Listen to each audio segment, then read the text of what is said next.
Socrates, one of the greatest philosophers of all time. Modern democracy form అవడంలో Socrates ఫిలాసఫీయే starting steps అని నా opinion. Athens అనే grace నగరంలో ఈయన పుట్టాడు. ఈయన ఫిలాసఫీ ఏంటంటే moral law is always greater than written law. అలా అని ఈయన డెమోక్రసీని అపోజ్ చేసాడని చాలామంది అనుకుంటారు. కాదు, ఈయనేమి కింగ్షిప్ని సపోర్ట్ చేయలేదు. తర్వాత ప్లాటో వీళ్ళందరూ దాన్ని కింగ్షిప్కి ఎలా సపోర్ట్ చేశారు అది తర్వాత విషయం. కానీ సోక్రటిస్ ఫిలాసఫీ మాత్రం లైక్ మోడర్న్ డెమోక్రట్ లాగా సోక్రటిస్ ఆలోచించేవాడు. ఇది సోక్రటిస్ ఫిలాసఫీ.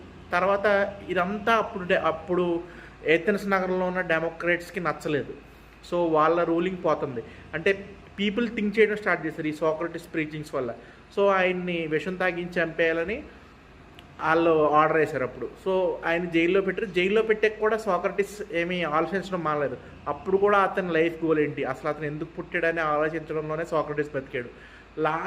అప్పటి వరకు తన జీవితంలో ఫిలాసఫీ ప్రీచింగే తన మెయిన్ జీవిత లక్ష్యం అనుకున్నాడు. కానీ లాస్ట్లో ఆలోచించాడు, ఏమో నా జీవితం ఫిలాసఫీ చెప్పడం కాదేమో, ఒకవేళ మ్యూజిక్ నేర్చుకోవాలేమో నేనని అప్పుడు ఫీల్ అయ్యి అప్పుడు కొత్త ఇన్స్ట్రుమెంట్ నేర్చుకున్నాడు సోక్రటిస్.